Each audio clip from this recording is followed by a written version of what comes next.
Assalamualaikum warahmatullahi wabarakatuh. Waalaikumsalam warahmatullahi wabarakatuh. Bismillahirrahmanirrahim. Alhamdulillahi rabbil alamin. Wassalatu wassalamu ala ashrafil mursalin wa ala alihi wa ashabihil mujahidin at-tahirin, amma ba'du. Saudara-saudara kaum muslimin rahimakumullah. Sebagai kelanjutan dari pembicaraan kita tentang serial para nabi, maka pada pertemuan kali ini kita akan membicarakan riwayat tentang Nabi Sulaiman alaihi salam dan Ratu Balqis. Nabi Sulaiman adalah putra dari Nabi Daud alaihi salam, yang Nabi Daud ini merupakan keturunan yang ke-12 dari Nabi Yakub. Pada diri Nabi Sulaiman bertemu kebesaran dunia dan kebesaran akhirat. Ya, beliau seorang raja, ya, beliau seorang rasul.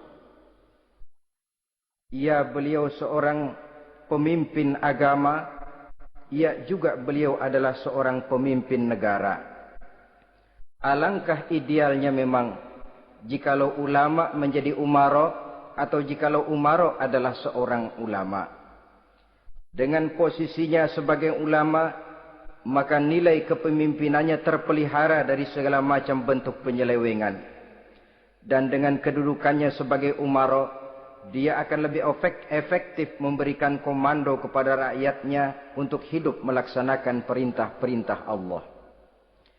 Tetapi oleh karena orang yang sekaligus jadi ulama dan umara termasuk jenis makhluk langka, maka agama hanya akan memberikan pesan agar yang bernama ulama dan umara saling bekerja sama untuk kemaslahatan dan kemanfaatan rakyat. Ulama adalah ulama, umara adalah umara. Jikalau keduanya bisa berjalan dan berdampingan dengan baik, rakyat akan jadi nikmat. Tapi kalau keduanya centang perenang, tentu rakyat akan jadi kiamat adanya. Ma'asyiral muslimin rahimakumullah. Mengapa figur Nabi Sulaiman adalah figur yang bertumpu kebesaran dunia dan akhirat? Kita lihat dari sejarah bahwa Allah memberikan mukjizat kepada para rasulnya biasanya sesuai dengan kecenderungan umat yang dihadapi pada waktu itu. Umat yang dihadapi Nabi Musa alaihi salam adalah umat yang senang kepada kegagahan, suka kepada bentuk badan yang kuat. Oleh karenanya mukjizat yang diberikan Allah kepada Nabi Musa berupa kekuatan, baik tongkat maupun tenaganya. Sebaliknya, umat di zaman Nabi Isa alaihi salam cenderung berbangga dengan kemahirannya di bidang ilmu kedokteran dan ketabiban. Maka mukjizat yang diberikan Allah kepada Nabi Isa adalah mukjizat yang bisa mengatasi semua itu, sehingga Nabi Isa dengan izin Allah bisa menyembuhkan orang yang kena penyakit kusta, belang, bahkan sampai bisa menghidupkan orang mati dengan izin Allah. Di zaman Nabi Muhammad sallallahu alaihi wasallam, kecenderungan umat kepada kemampuan bersyair, sehingga ketika itu yang dihargai adalah ujung tombak dan ujung pena. Ujung tombak dalam arti pahlawan perang, dan ujung pena dalam arti seniman dan penyair. Maka di antara mukjizat terbesar yang diberikan kepada Nabi adalah Al-Quranul Karim, yang keindahan gaya bahasanya tidak seorang penyair pun sanggup menandinginya. Di zaman Nabi Sulaiman alaihi salam, kebesaran dan kemegahan dunia, kekuatan dan kejayaan menjadi ukuran. Kita tahu bahwa Jalut yang dihadapi oleh Nabi Daud adalah seorang yang bertubuh besar dan gagah perkasa, yang dalam sejarah lebih kita kenal dengan nama Goliat misalnya. Maka tidak heran kalau mukjizat yang diberikan Allah kepada Nabi Musa merupakan mukjizat yang bertumpu antara kebesaran dunia dan kebesaran akhirat, sebagai raja dan juga sebagai nabi. Tetapi yang patut menjadikan pelajaran buat kita terhadap seluruh kebesaran yang diberikan itu, Nabi Sulaiman berkata, "Haza min fadli Rabbi liyabluwani aashkuru am akfuru." Semua ini, kekuasaan dan kebesaranku, kejayaan dan kekayaanku, adalah anugerah Tuhan untuk menguji diriku. Adakah aku menjadi bersyukur karenanya atau malah aku menjadi ingkar karenanya? Alangkah baiknya jikalau ucapan Nabi Sulaiman ini kita bisa resapi dan kita bisa terapkan dalam kehidupan ini. Seorang pedagang yang berhasil berkatalah seperti perkataan Nabi Sulaiman. Seorang pejabat dengan kedudukan tinggi berkatalah seperti perkataannya Nabi Sulaiman. Seorang ulama dengan posisi sebagai pemimpin yang non formal berkatalah seperti perkataan Nabi Sulaiman. Seluruhnya berkata, "Haza min fadli Rabbi." Seluruhnya ini adalah karunia Allah untuk menguji diriku, adakah aku bersyukur atau aku menjadi ingkar karenanya. Inilah sekelumit tentang kebesaran Nabi Sulaiman alaihi salam. Pada usia 13 tahun, beliau sudah mewarisi kerajaan ayahnya Nabi Daud dengan meninggalnya Nabi Daud alaihi salam. Dan sejak itu, keistimewaan Nabi Sulaiman alaihi salam sudah nampak dalam kehidupan. Beberapa keistimewaan bisa kita catat dari pribadi Nabi Sulaiman ini. Pertama, beliau cerdik, cerdas dan bijaksana. Dan tentu saja harus begitu. Kalau Rasul goblok, mana ada umat yang mau ikut. Tetapi kecerdikan dan kecerdasan serta sifat bijaksana ini nampak dari beberapa kisah yang pernah dihadapinya.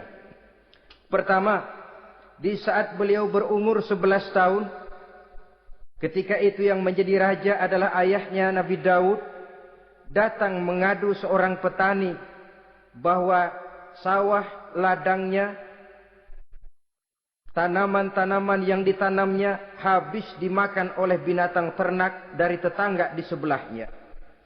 Maka ia mengajukan usul agar binatang ternak yang memakan tanam-tanamannya itu diberikan saja kepadanya. Nabi Daud meluluskan permintaan petani ini, tapi Nabi Sulaiman berkata, "Ayah, maafkan saya. Kalau boleh saya mengajukan usul, jangan seluruh binatang ternak gembala itu diberikan kepada petani. Akan lebih baik kalau binatang ternak yang memakan tanam-tanamannya itu diberikan kepada si petani selama 1 tahun. Apabila ia berkembang biak, beranak, hasil susunya seluruhnya selama 1 tahun itu boleh dimanfaatkan oleh petani tadi. Dengan demikian saya rasakan ini merupakan satu yang lebih adil ketimbang yang tadi itu." Keputusan Nabi Sulaiman ini diterima baik oleh ayahnya, oleh si petani dan oleh si gembala tadi. Pada usia 11 tahun ia sudah menunjukkan kecerdikan, kecerdasan dan sifat yang bijaksana. Contoh yang kedua, ada 2 orang ibu yang pada saat akan bekerja di ladang, masing-masing meletakkan bayinya di satu tempat, lalu keduanya pun asyik pergi bekerja. Sedang kedua ibu itu bekerja dengan asyiknya, datanglah seekor serigala menerkam salah seorang anak bayi tadi dan kemudian dibawanya. Tinggallah anak bayi seorang. Ketika kedua ibu tadi kembali ke tempat dia meletakkan anaknya, maka keduanya lalu berebut anak yang satu itu. Jadi kasus berebut bayi rupanya memang sudah ada dari dulunya. Yang satu berkata itu anaknya, yang lain mengaku itu pun juga anaknya. Akhirnya keduanya mengadu kepada Nabi Sulaiman. Masing-masing ngotot, tidak ada yang mau mengalah. Akhirnya kata Nabi Sulaiman, "Kalau kamu berdua tidak ada yang mau mengalah, sudahlah begini saja. Berikan bayi itu kepada saya, akan saya belah 2 supaya adil. Masing-masing kamu bawa sarang sepotong." Ibu yang seorang berbinar matanya, kelihatannya gembira dengan keputusan itu. "Saya setuju Nabi Sulaiman, ini keputusan yang sangat adil. Betul, belah 2 saja bayi itu." Tapi ibu yang seorang malah berurai air matanya, membasahi pipinya. "Ya Sulaiman, daripada Tuhan belah dua anak itu, biarlah berikan saja kepada ibu yang mengaku tadi itu. Tidak sampai hati saya melihat anak yang begini ini harus menjadi korban. Biarlah dia diasuh oleh ibu yang mengakuinya tadi, asal dia tetap hidup." Nabi Sulaiman tersenyum, lalu berkata kepada ibu yang berurai air mata tadi, "Ambillah anak ini, Bu, karena ia memang benar anak ibu. Sebab sekejam-kejamnya hati seorang ibu tidak akan sampai melihat anaknya dibelah dua. Adapun engkau ibu yang gembira, engkau sesungguhnya ibu yang kurang ajar. Cuma sekedar ngaku-ngaku, buktinya anak mau dibelah dua kamu setuju. Ibu macam apa kamu anak dibelah dua setuju?" Akhirnya ibu yang satu itu menerima hukuman yang setimpal karena mengakui sesuatu yang bukan haknya. Di sini kita lihat kebijaksanaan yang dimiliki oleh Nabi Sulaiman alaihi salam. Bukti yang ketiga. Pada waktu beliau mengadakan jihad fi sabilillah, beliau mengadakan mobilisasi dana.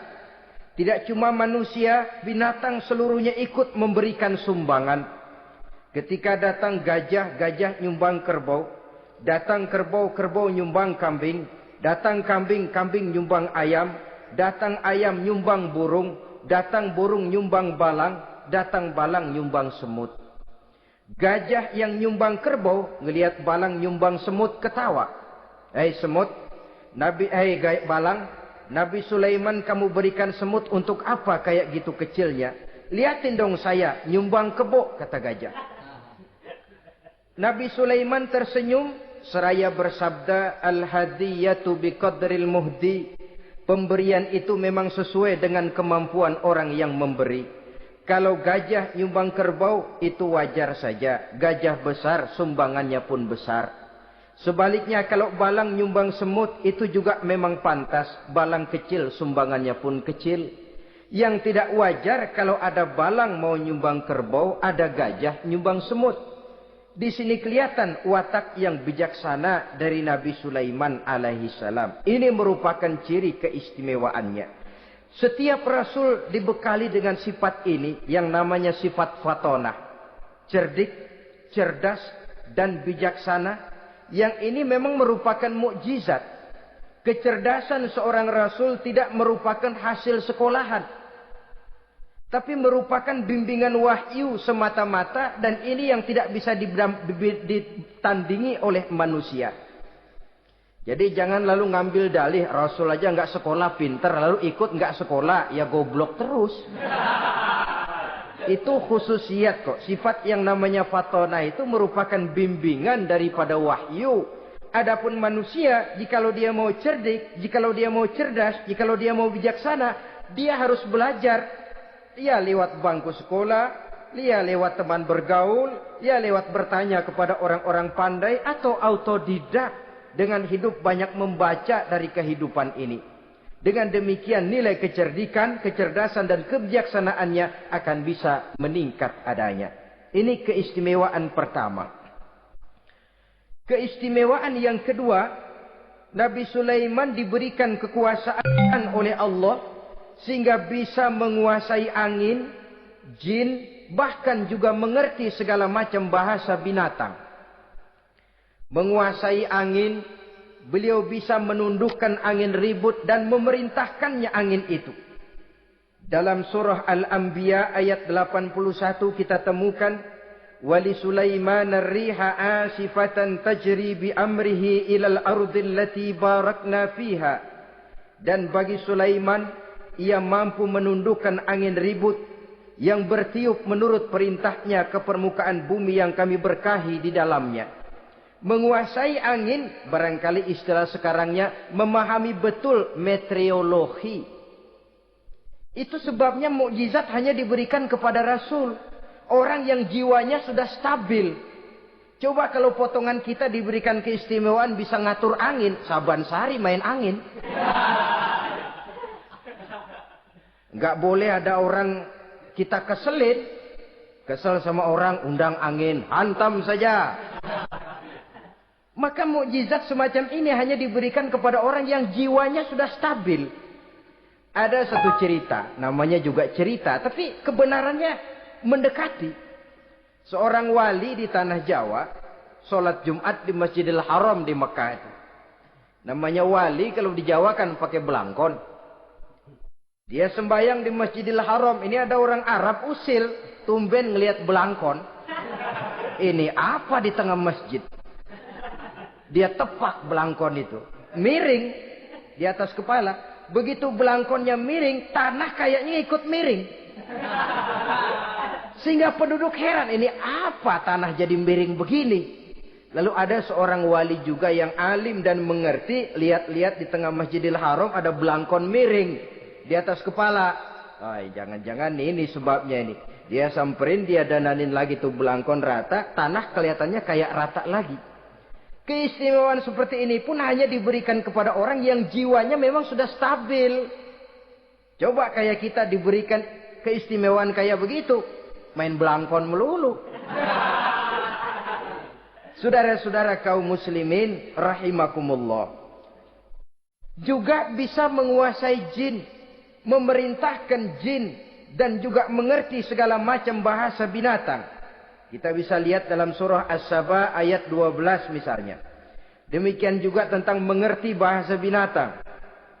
Pada satu hari Nabi Sulaiman dan bala tentaranya lewat di satu lembah. Lembah itu kebetulan lembah semut. Ketika mereka lewat di lembah itu, Raja Semut lihat dari kejauhan, dia pidato kepada rakyatnya para semut itu. Apa katanya? Ya ayyuhan namlu dukhulu masakinakum. La yahtimannakum Sulaiman wa junuduh wa hum la yash'urun. Jadi ini Raja Semut melihat Nabi Sulaiman datang bersama seluruh bala tentaranya, dia pidato kepada rakyatnya. Saudara-saudaraku rakyat semut, di mana saja suara saya bisa didengar. Perhatian, perhatian. Ini Nabi Sulaiman mau liwat dengan seluruh bala tentaranya. Kamu semua supaya masuk ke dalam lubang kamu masing-masing. Sebab kalau kamu enggak masuk ke lubangmu masing-masing, akan diinjak oleh Sulaiman dan bala tentaranya. Sedangkan mereka tidak tahu kalau kamu kena injak. Masuklah semut itu seluruhnya ke dalam lubangnya masing-masing. Nabi Sulaiman senyum. Fatabassama dhahikam min qawliha. Mendengar ucapan Raja Semut ini, Nabi Sulaiman tersenyum. Lalu berkata, apa katanya? Rabbi auzi'ni an ashkura ni'mataka allati an'amta alayya wa ala walidayya wa an a'mala salihan tardahu wa adkhilni birahmatika fi ibadika salihin. Satu pengakuan yang tulus yang jauh dari watak kesombongan. Mendengar Raja Semut berkata semacam itu, beliau senyum lalu berkata, wahai Allah, tetapkan kiranya hati saya ini untuk selalu bersyukur terhadap nikmat yang engkau karuniakan kepada saya. Karena nikmatku, nikmat yang engkau berikan kepadaku, saya mengerti bahasa binatang. Karena mengerti bahasa binatang, saya mengerti seruan Raja Semut itu. Tetapkan saya untuk selalu bersyukur ya Allah atas nikmat yang engkau berikan ini. Atas nikmat yang engkau berikan kepada kedua orang tua saya. Dan tetapkan saya untuk selalu melakukan amal soleh yang engkau ridhoi. Dan masukkan saya ke dalam golongan hamba-hambamu yang soleh. Satu pengakuan yang tulus. Yang jauh dari sifat kesombongan. Mungkin kalau sombong yang lahir. Begitu dengar Nabi Sulaiman bahwa semut ngomong begitu. Beliau akan berkata, iya masuk ke buruan. Tapi kan tidak. Malah beliau perintahkan bala tentaranya. Pasukan. Berhenti. Ada apa Nabi Sulaiman? Di depan kita ada kerajaan semut. Mereka lagi kocar-kacir masuk ke sarangnya masing-masing. Tunggu sampai mereka masuk dan kita bisa lewat dengan aman tanpa harus menginjak-injak mereka. Bala tentaranya di stop dan berhenti. Ternyata kebesarannya tidak menyebabkan ia lalu memandang remeh sampai kepada makhluk yang bernama semut sekalipun. Masih tetap dihargainya sebagai makhluk dari Allah Subhanahu wa ta'ala. Sesuatu yang perlu menjadi contoh kita semua. Sebab orang bilang kadang kacang sering lupa akan kulitnya. Kadang posisi kita yang tinggi menyebabkan kita lupa dari mana kita berasal. Kadang harta yang kita miliki menyebabkan kita lengah dari mana kita datang. Akhirnya yang timbul adalah sifat sombong dan angkuh. Ibarat kata orang, kacang lupa dengan lanjarannya. Ma'asyiral muslimin rahimakumullah. Ini kebesaran dan keistimewaan yang diberikan Allah kepada Nabi Sulaiman alaihi salam. Apa yang perlu kita jadikan tamsil dan ibarat dari kebesaran ini? Saudara-saudara kaum muslimin rahimakumullah. Keadilan sebagai umara yang berpadu dengan kebijaksanaan sebagai ulama. Satu hari seorang sahabat bertanya kepada Rasulullah sallallahu alaihi wasallam. Ya Rasul, kalau pada satu saat ajal merenggut Tuhan berlalu meninggalkan kami sekalian, kita berpisah untuk selamanya ya Rasul. Dalam kondisi semacam itu, azahrul ardi khairul lana am batniha. Mana yang lebih baik ya Rasul buat kami kalau sudah ditinggalkan oleh Tuhan? Permukaan bumi atau perut bumi yang lebih baik? Ini pertanyaan dengan bahasa kinayah. Permukaan bumi maksudnya hidup. Perut bumi maksudnya mati. Orang kalau sudah masuk ke perut bumi kan habis. Ya Rasul, kalau engkau sudah tidak ada meninggalkan kami semua, mana yang lebih baik buat kami, hidup atau mati? Bukan main pertanyaan ini. Di satu sisi menggambarkan cintanya sahabat kepada Nabi. Sehingga kalau tidak bisa mati bersamaan, biarlah mati beriring saja. Di lain pihak juga mencerminkan bingungnya sahabat kalau sudah ditinggalkan oleh Rasul. Atas pertanyaan ini apa jawab Rasul? Kamu enggak usah khawatir. Walaupun aku sudah tidak ada, kembali ke hadratullah azza wa jalla, meninggalkan kamu semua, kamu tidak usah bingung. Dengan syarat, idza kana umaraukum khiyarukum wa amrukum syura bainakum wa aghniyaukum askhiyaukum fa zahrul ardi khairul lakum min batniha. Kalau saja para umara, kalau saja pemimpin-pemimpin kamu adalah orang-orang yang terbaik di antara kamu, dan seluruh persoalan yang kamu hadapi dapat kamu musyawarahkan dengan baik, lalu orang-orang kaya di antaramu adalah orang-orang yang dermawan, ketika itu walaupun aku sudah tidak ada, hidup lebih baik daripada mati. Permukaan bumi lebih baik daripada perut bumi. Dengan catatan tiga tadi. Pemimpinmu orang yang terbaik di antara kamu. Segala persoalan kamu musyawarahkan. Dan orang kayamu orang dermawan. Walaupun aku tidak ada, hidup lebih baik daripada mati. Tapi sebaliknya kata Nabi. Idza kana umaraukum syirarukum. Kalau umarokmu, pemimpin-pemimpinmu adalah orang-orang yang terjahat di antara kamu. Wa amrukum ala nisaikum. Dan segala urusanmu sudah diatur oleh perempuan. Walaupun dia tidak naik di bidang eksekutif, tidak memegang kekuasaan, tapi kekuasaan bayangannya jauh lebih menentukan daripada kekuasaan yang sesungguhnya. Kalau perempuan sudah ikut campur mengaturmu, kemudian wa askhiyaukum bukhalaukum. Orang-orang kaya di antaramu adalah orang-orang yang bakhil bin pelit alias kikir. Maka ketika itu kata Nabi, fabatnul ardi khairul lakum min zahriha. Perut bumi lebih baik daripada permukaan bumi. Apa yang bisa diharapkan dari pemimpin yang zalim, perempuan yang sok kuasa, dan orang-orang kaya yang bakhil dan pelit? Dalam kondisi semacam itu, bertemulah kita dengan yang bernama kiamat. Dan kalau sudah kiamat macam itu kata Nabi, perut bumi lebih baik daripada permukaan bumi. Maka yang kita perlukan sekarang adalah kerjasama antara ulama dengan umara. Ulama bukan umara, umara pun bukan ulama. Harus saling kerjasama dan jangan saling memperalat.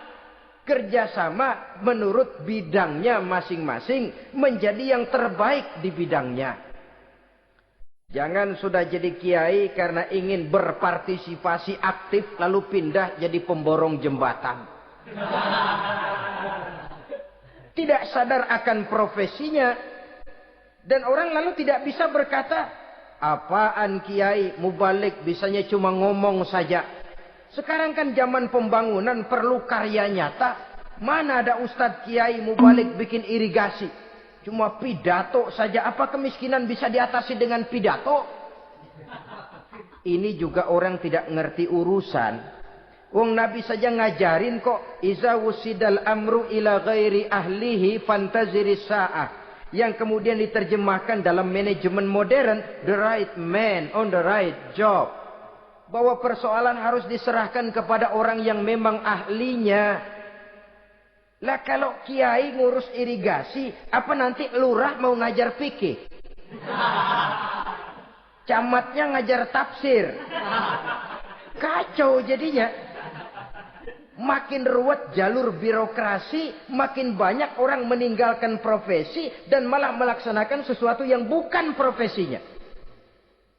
Untuk memberesi keruwetan birokrasi termasuk diantaranya menanamkan kesadaran profesi yang menimbulkan kebanggaan dan kebanggaan yang membuahkan tanggung jawab terhadap profesi itu. Sebab orang kalau sudah bekerja menurut profesinya, walaupun tidak kaya, tapi hidupnya tenang. Kenapa? Karena panggilan jiwanya. Seorang kiai yang diajak ngobjek, walaupun objeknya gol puluhan juta, kaya, belum tentu tenang. Karena saya yakin bukan ke sana panggilan jiwanya. Ma'asyiral muslimin rahimakumullah. Itulah sebabnya kerjasama ulama membangun lingkungannya, ulama membangun manusianya, umarok membangun lingkungannya, sehingga terciptalah wujud daripada pembangunan manusia seutuhnya, ya zahirnya, ya batinnya. Seluruh kita berpartisipasi, hanya bidangnya saja yang berbeda-beda. Jangan yang satu merasa lebih berjasa dari yang lain. Jangan yang satu merasa lebih penting dari yang lain. Seluruh kita penting, seluruh kita berjasa, cuma bidang kita saja yang berbeda-beda. Inilah bahasa Quran, kullun ya'mal ala syakilatih. Setiap orang bekerja menurut profesinya masing-masing. Ma'asyiral muslimin rahimakumullah. Kita kembali kepada riwayat Nabi Sulaiman alaihi salam. Satu hari ketika beliau sedang menginspeksi pasukan, berkumpullah pasukan beliau itu, ya tentara yang manusianya, ya pasukan jinnya, ya seluruh binatang-binatangnya berbaris. Beliau selaku inspektur upacara mengadakan inspeksi pasukan. Dari sekian pasukan-pasukan yang diperiksanya pada waktu itu, Nabi Sulaiman melihat tidak terdapat burung hudhud. Beliau bertanya-tanya, "Ma liya aral hudhuda am kana minal ghaibin?" Kemana burung hudhud? Orang lain pada kumpul, dia sendiri tidak ada. Awas kalau dia datang. Kalau dia tidak bisa memberikan alasan yang tepat kemana dia, akan saya berikan sanksi dan hukuman. Ini namanya pemimpin yang bertanggung jawab toh. Seorang pun dari yang dipimpinnya tidak ada, menjadi pertanyaan. Tidak lama kemudian datang burung hudhud. Begitu datang lalu memberikan laporan kepada Nabi Sulaiman. Kalau istilah sekarang, begitu dia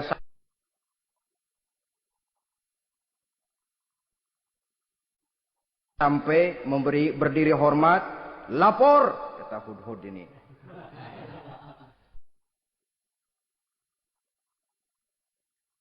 Bagaimana hudhud? Maaf Tuan Raja, saya terlambat. Iya, kenapa terlambat? Patroli Tuan Raja. Kemana saja kamu patroli? Keliling. Lalu apa hasilnya?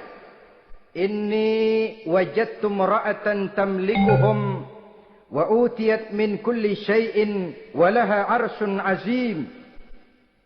Saya baru patroli ke satu negara yang bernama Sabah, Tuan Raja.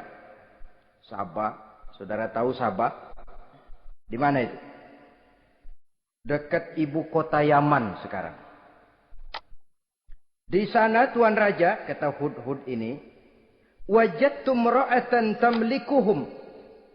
Yang jadi raja perempuan. Kalau Tuan raja besar, Tuan orang laki. Ayah Tuan raja besar, Nabi Daud, laki. Ini mah model Tuan Raja. Orangnya rajanya raja besar tapi perempuan. Tumben saya ngelihat ada raja perempuan. Kerajaannya begitu besar. Begitu. Iya. Lalu dia jadi raja bagaimana? Ya mewarisi kerajaan ayahnya Sri Baginda Raja Sarahil. Ketika ayahnya wafat, dia naik. Walaha arsun azim. Singgasananya besar, bagus, antik Tuan Raja. Terus bagaimana lagi? Wajadtuha wa qaumaha yasjuduna lisyamsi min dunillah. Yang jadi pikiran saya Tuan Raja, dengan kekuasaan yang besar, mereka itu seluruhnya, seluruh bala tentaranya dan kaumnya, yasjuduna lisyamsi. Mereka menyembah matahari, bukan menyembah Allah. Mendengar ini Nabi Sulaiman tergerak hatinya. Waktu mendengar rajanya perempuan, kekuasaannya besar, belum tergerak. Tapi ketika sampai kepada yasjuduna lisyamsi, mereka sujud kepada matahari, di situ pribadi seorang rasulnya tergerak. Siapa nama ratu itu? Namanya Ratu Balkis Tuan Raja. Begini Hudhud.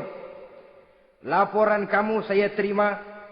Alasan kamu datang terlambat bisa dipertanggungjawabkan. Kamu tidak kena hukuman. Cuma begini saja Hudhud. Karena kamu yang laporan, kamu yang tahu lokasi negaranya, kamu yang harus melaksanakan tugas ini. Apa Tuan Raja? Idhab bi kitabi hadza fa'alqih ilaihim. Kamu berangkat lagi ke negeri Sabah, bawa surat saya, berikan kepada mereka. Thumma tawalla anhum. Kemudian kamu berpaling dari mereka, tapi jangan pulang. Fanzur madza yarji'un. Lihat apa reaksi mereka setelah menerima surat ini. Baik Tuan Raja, baik. Nabi Sulaiman menulis sepucuk surat kepada Ratu Balkis. Dan surat itu dibawa oleh burung Hudhud tadi. Terbanglah si burung Hudhud ini ke negeri Sabah. Masuk ke istana Ratu Balkis. Dan surat itu jatuh di kamar Ratu Balkis. Diambil surat tadi. Kemudian dibaca. Apa isi suratnya? Innahu min Sulaiman.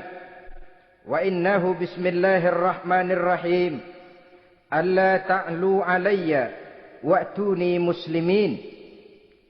Surat ini dari Sulaiman. Bismillahirrahmanirrahim. Jangan kamu merasa lebih tinggi dari aku. Datanglah kepadaku dan masuk ke dalam agama Islam. Suratnya singkat, padat, ultimatum. Jadi enggak pakai bahasa kembang, enggak pakai bahasa basi, langsung kepada isi. Surat ini dari Sulaiman. Bismillahirrahmanirrahim. Jangan kamu merasa lebih tinggi dari aku. Datanglah kepadaku dan masuklah ke dalam agama Islam. Ini yang disebut dakwah langsung tanpa pakai kembang. Saudara-saudara, menerima surat semacam ini, Ratu Balkis lalu ngumpulin para pembantu kerajaan, aparat pemerintah lah zaman sekarang. Termasuk menteri-menteri. Dipanggil sidang darurat di istana Ratu Balkis membahas datangnya surat dari Nabi Sulaiman alaihissalam. Tuan-tuan para menteri, bagaimana Sri Ratu? Saya dapat surat. Dari mana? Dari Sulaiman. Katanya apa? Jangan kamu merasa lebih hebat dan lebih tinggi dariku. Datanglah kemari dan masuklah ke dalam agama Islam. Menurut pendapat tuan-tuan menteri bagaimana surat ini? Apa kita penuhin permintaannya? Kita datang rame-rame masuk Islam? Oh, kata menteri, jangan dulu tuanku. Gengsi dong. Kita ini kan kerajaan besar. Tentara kita gagah. Masa mau menyerah tanpa syarat? Soal nanti kita kalah atau menang itu soal lain, Tuan Perdana Menteri, Tuan Ratu. Tapi bahwa kita punya harga diri itu harus kita tunjukkan lebih dulu. Jadi menurut Tuan Menteri bagaimana? Kami sih nunggu komando Tuan Putri saja. Artinya kalau boleh perang saja. Cuma mau duluin takut dikira nyelongcong. Kami sih gimana komando Tuan Ratu saja. Tuan komandokan berangkat, kami segera berangkat. Terserah Tuan Putri, kami seluruhnya loyal, taat dan setia menunggu titah dari Sri Paduka Ratu. Terima kasih para menteriku. Soal kesetiaanmu saya tidak meragukan. Tapi perang dimanapun selalu membawa kerugian. Kita menang, rugi, tentu jatuh korban. Apalagi kalau kita kalah. Dan raja-raja yang mengalahkan negeri-negeri lain selalu membawa kehinaan kepada negeri yang dikalahkannya. Jadi bagaimana? Sekarang begini saja. Kita ambil jalan tengah. Lalu diplomasi dulu. Diplomasi macam apa Tuan Ratu? Kita kirim utusan kepada Nabi Sulaiman. Dari sana nanti kita lihat reaksinya. Saya memang selama ini sudah dengar siapa itu Nabi Sulaiman. Katanya orangnya masih muda. Masih bujangan, bijaksana, kekuasaannya besar, tentaranya hebat. Cuma kan baru berita, kita cek. Jadi diplomasi macam apa Tuan Ratu?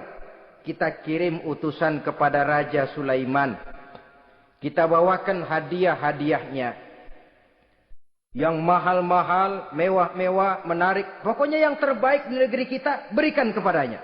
Lihat reaksinya. Kalau dia tergiur dengan hadiah itu, dia raja. Bukan nabi.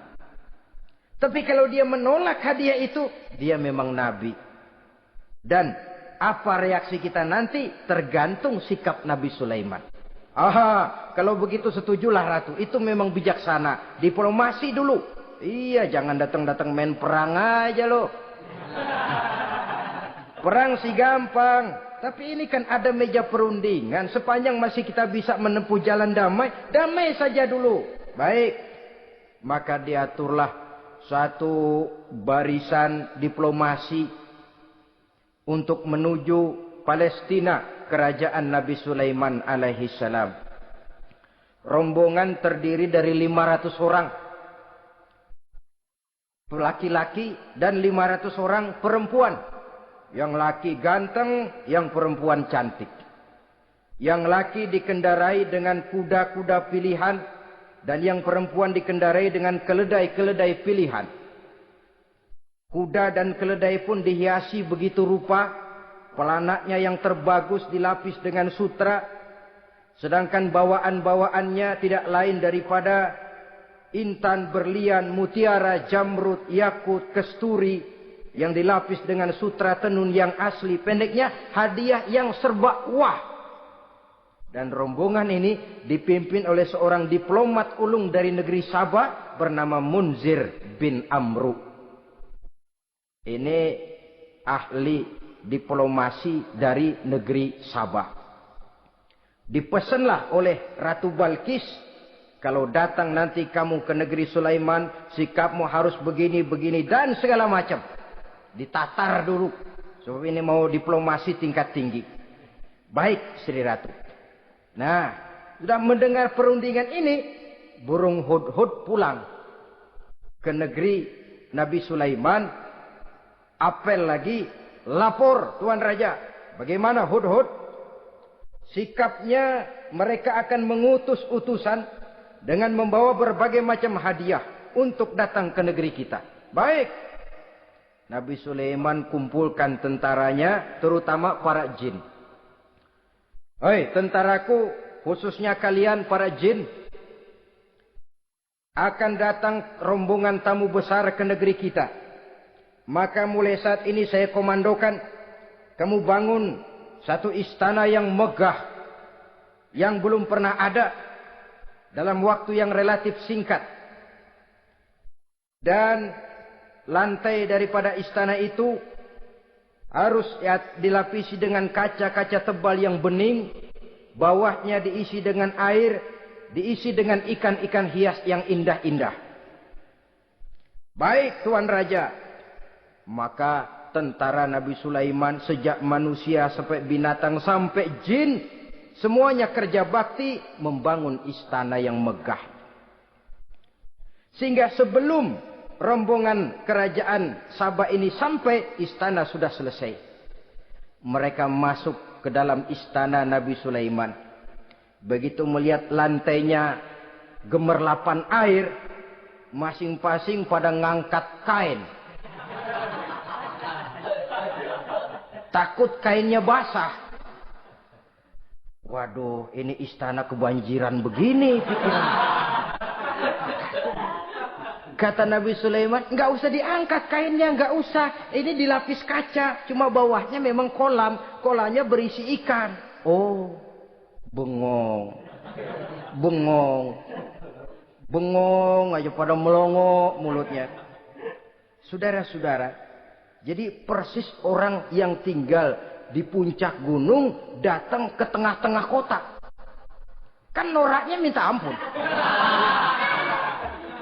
Apaan aja ditunjuk.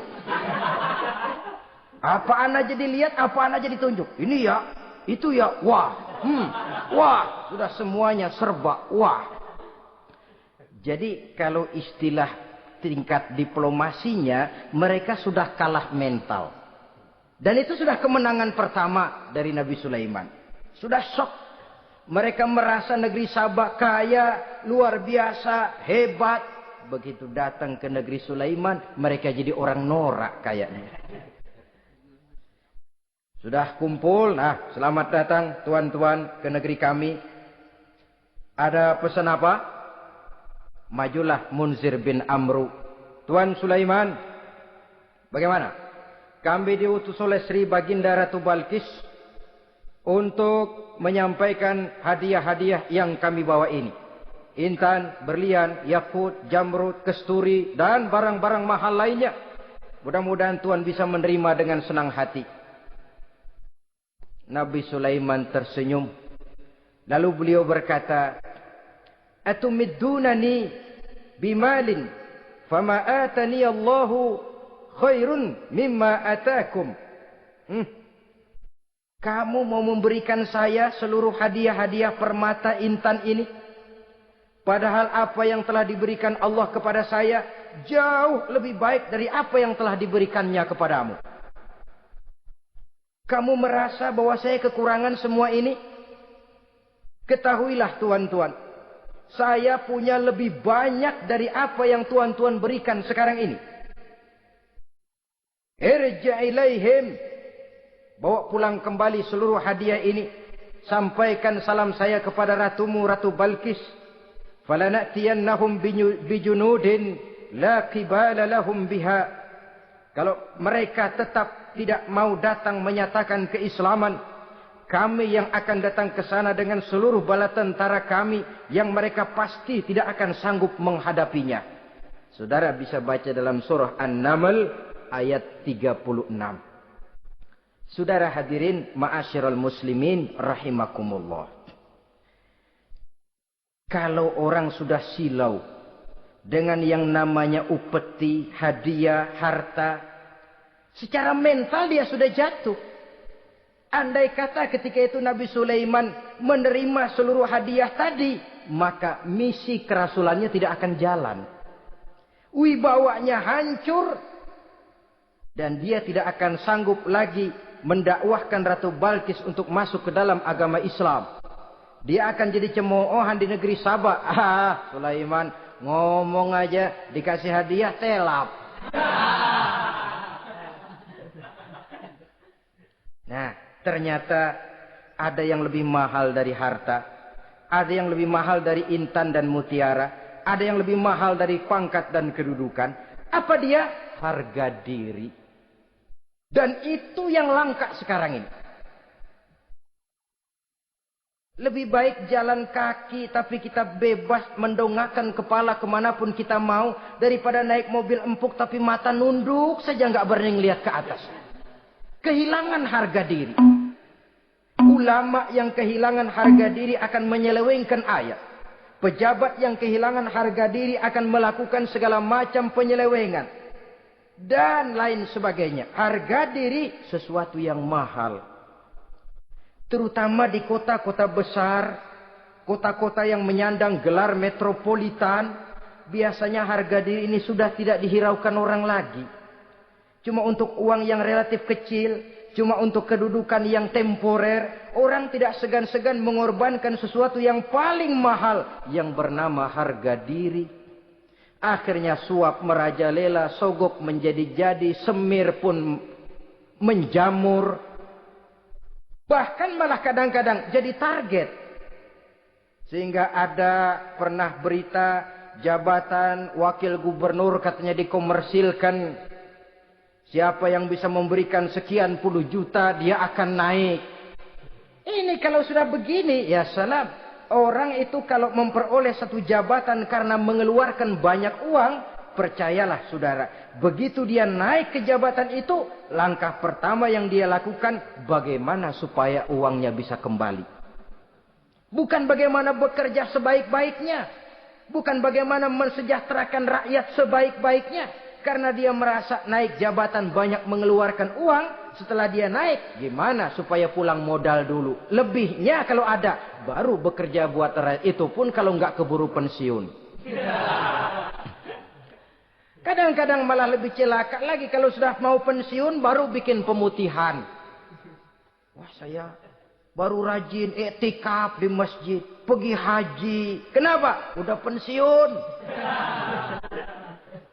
Tapi waktu masih aktif, tanda tangan masih laku, nota masih dihargai, kata belece masih berwibawa. Lupa berbuat untuk hari depan dirinya sendiri, yaitu akhiratnya. Konon lagi untuk umat dan agamanya. Jadi untuk mengabdi, berbuat baik kepada umat, berkhidmat kepada agama, iktikaf di masjid, tuan-tuan, tidak usahlah nunggu sampai pensiun. Manfaatkan posisi yang tuan-tuan punya sekarang ini untuk beribadah dengan sebaik-baiknya. Itu pun masih bersyukur, masih bisa mengadakan pemutihan daripada tidak sama sekali. Cuma alangkah akan lebih efektifnya lagi kalau itu diawali pada saat kita masih mempunyai posisi kunci. Ini reaksi Sulaiman, saudara-saudara. Diberikan hadiah yang mahal, atau midunani bimalin. Kamu mau nyogok saya dengan hadiah ini? Yang diberikan Allah lebih hebat dari yang kau bawa sekarang ini. Apa yang saya cari? Oleh Allah saya telah diberikan sesuatu yang lebih besar dari yang kau bawa. Sudah, bawa pulang saja. Sampaikan salam kepada ratumu. Kalau dia tetap ngotot tidak mau kemari, saya yang akan datang ke sana dengan seluruh bala tentara yang saya yakin sampean akan kewalahan ngadepinnya. Pulang, sampaikan salam saya, bawa seluruh hartamu. Diplomasi tahap pertama menang total. Utusan Raja Sabah sudah kalah mental, kalah juga fisik. Pulanglah mereka dengan membawa kembali seluruh hadiah yang mereka ingin sampaikan tadi. Bisa dibayangkan mentalnya itu. Ya. Sama juga kita sudah punya niat ingin menyogok seseorang. Tahu-tahu yang mau disogok nggak nerima. Pulang kayaknya muka kan belipet. Sulit ketemu orang. Jadi perasaan kita orang pada ngetawain aja. Padahal orang mah nggak tahu persoalannya. Tapi sikap mental sendiri itu. Jadi memang saudara-saudara ini berkaitan. Walaupun yang mau nyogok banyak, kalau yang disogok nggak mau, nggak jadi. Walaupun ada yang minta disogok, kalau yang mau nyogok nggak ada, juga nggak nyetel. Lah ini nyetel, yang mau nyogok banyak, yang disogok pun ada. Jadilah perbuatan itu. Ma'asyiral muslimin rahimakumullah. Sampai mereka di kerajaan Sabah, mereka ceritakan itu. Ratu Balkis bengong. Ternyata yang saya dengar selama ini memang benar rupanya. Sulaiman bukan cuma raja, tapi juga rasul. Bukan cuma pemimpin negara, tapi juga pemimpin agama. Lalu bagaimana, saudara ratu? biarlah saya pikir-pikir dulu. Pikir. Bagaimana ya? Sudahlah, begini saja. Kita sekarang berangkat ke negeri Nabi Sulaiman. Saya yang akan langsung memimpin rombongan. Ada 2 tujuan Ratu Balkis sebenarnya. Tujuan pertama ingin melihat dengan mata kepala sendiri kebesaran Sulaiman yang selama ini dia cuma dengar beritanya saja. Yang kedua, ada udang di balik batu. Kalau setelah Nabi Sulaiman nanti melihat kecantikan Ratu Balkis ini, dia bisa fly. Nah, istilah anak sekarang, dia bisa fly.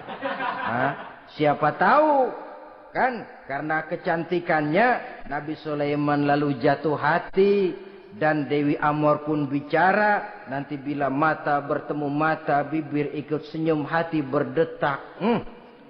Maka terjadilah magnet-magnet saling bersentuhan, percintaan tingkat tinggi. Kan lumayan dapat suami, dapat pacar seorang raja besar. Jadi dengan harapan ini berangkatlah Ratu Balkis ke negeri Nabi Sulaiman. Hud lapor lagi. Lapor. Bagaimana Hud? Ini Ratu Balkis yang mimpin sekarang. Baik, kita siap-siap. Begini saja, kata Nabi Sulaiman. Siapa yang bisa bawa singgasana Ratu Balkis ke sini? Jin Ifrit tampil. Saya. Berapa lama kamu perlukan untuk membawa singgasana Ratu Balkis kemari? Sebelum Tuan bangun dari tempat duduk, itu singgasana sudah bisa sampai kemari, Tuan Raja. Bagus. Ada yang bisa lebih cepat? Saya, kata seorang ulama. Berapa lama? Sebelum Tuan kedip. Asal Tuan kedip, Tuan melek lagi, singgasana sudah sampai di sini. Baik, kerjakan. Dalam waktu sekejap itu singgasana Ratu Balkis sudah sampai di istana Nabi Sulaiman. Pasang di sini, biar dia dudukin nanti. Rubah sedikit biar dia nggak kenali. Dirombak sedemikian rupa. Masuk Ratu Balkis ke istana Nabi Sulaiman. Terjadilah kemudian di perundingan semacam tingkat tinggi antara raja dengan raja. Bagaimana Tuan Ratu Balkis? Iya, Tuan Sulaiman. Iya, bagaimana? Saya kagum dengan kebesaran Tuan. Bukan kebesaran saya. Seluruhnya ini adalah karunia Allah kepada saya. Saya dengar Tuan menyembah matahari. Padahal matahari tidak pernah memberikan apa yang Tuan kehendaki. Matahari tidak pernah menciptakan Tuan. Adalah lebih baik Tuan menyembah yang menciptakan matahari daripada menyembah matahari itu sendiri. Nabi Sulaiman, bagaimana kalau kita mengadakan ya sambil berunding, sambil lobbying istilah sekarang. Baik, lobbying pun jadi. Berjalanlah meninjau seluruh pelosok istana Nabi Sulaiman alaihi salam. Seperti halnya bala tentaranya, Ratu Balkis juga sampai di lantai kaca, angkat kain. Kata Nabi Sulaiman, jangan diangkat tuh kain. Ini bukan air, istana kaca. Bukan main kebesaran kamu. Melihat begitu kebesaran Nabi Sulaiman, Ratu Balkis yang niatnya sementara mau melontarkan diplomasi asmara, lupa. Lalu apa katanya? Rabbi inni zolamtu nafsi. Ya Allah, selama ini saya benar-benar telah zolim kepada diri saya. Begitu banyak nikmat yang engkau berikan kepada saya. Saya jadi ratu dengan kekuasaan yang besar, mewarisi kebesaran ayah. Dengan kerajaan dan bala tentara yang gagah perkasa. Bukan saya bersyukur kepadamu, malah saya menyembah matahari. Inni zolamtu nafsi. Sungguh saya telah zolim kepada diri saya. Maka mulai sejak saat ini, aslamtu ma'a Sulaiman lillahi rabbil alamin. Mulai sejak saat ini ya Allah, saya nyatakan diri, saya masuk Islam, bertuhankan Allah Rabbul Alamin. Saya tunduk kepada Nabi Sulaiman alaihi salam. Masuk Islam sebelum diplomasi asmaranya melayang, saudara-saudara. Sudah masuk Islam? Sudah. Nah, Ratu Balkis sekarang bagaimana?